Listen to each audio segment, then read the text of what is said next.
most vulnerable in our society. Thank you, Mr. Speaker. Is the same Lotu-Iiga? Speaker, it's a pleasure to speak on this, the second reading of the Credit Contracts Financial Services Law Reform Bill. Sir, this bill will make a difference, and it will make a real difference to people up and down this country who have fallen prey to predatory moneylenders. Many of my colleagues and members opposite have referred to this, and it is about, part of this bill is about protecting the most vulnerable in our communities in what is sometimes the most desperate of times, sir. But the bill is a result of many hours of consultation. I want to thank the officials as well. I also want to thank the ministers, both the present Minister Craig Foss and past ministers. Simon Bridges is in the House, Simon Powell, and many that have brought this bill to this stage. Sir, and I also just want to say that it's taken some of the clauses from my own private member's bill that I launched 3 years ago. I'm quite happy to tell my friends opposite, especially around credit repossession agents. And sir, it is a bill that is going to make a difference to our lives and the lives of many New Zealanders. So we campaigned on this bill in 2011. It's now seeing some real results, and I'm glad that members opposite have chosen to support it.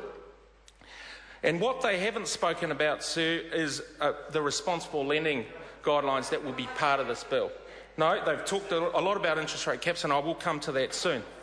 And it is about the duty on lenders, responsible lenders, to the borrowers and customers, and they can't be indifferent to the needs of those borrowers. They can't be indifferent to the circumstances of those borrowers. They can't be indifferent to the borrowers who have situations that the transaction may lead to distress suit. So this bill will fundamentally change the way that lending is done in this country, and it will skew the power, if you like, back to consumers, protecting consumers, particularly those vulnerable borrowers that I referred to, sir. And I've seen them in my electorate office. I've had family members who have been sadly fleeced by these loan sharks.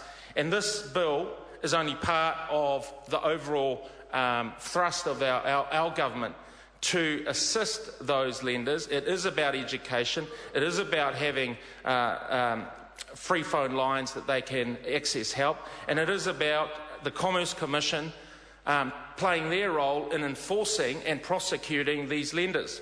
And that's what it will be about in the future. So responsible lending guidelines are going to be a critical part of this bill. Now, I just want to touch, sir, on interest rate caps that members opposite have been referring to.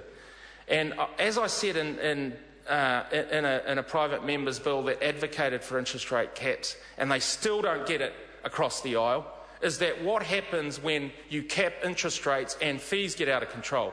What happens when default fees get out of control?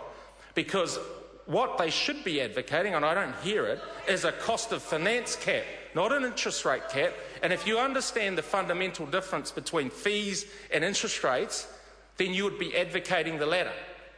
You would be advocating the latter. So what I'm saying to members opposite, sir, is that they don't work, interest rate caps. They don't in the jurisdictions that have implemented them, you still have predatory lending. It's a blunt instrument. It's a blunt instrument that doesn't work, sir, but this bill has a lot of solutions. We're glad members opposite are supporting the measures within this bill, because it's going to make a real difference to New Zealanders out there that finally a government, not the Labour government, but the national government, are putting in place these measures. Thank you, sir. Andrew Williams. Thank you, Mr. Speaker. I take a call on behalf of New Zealand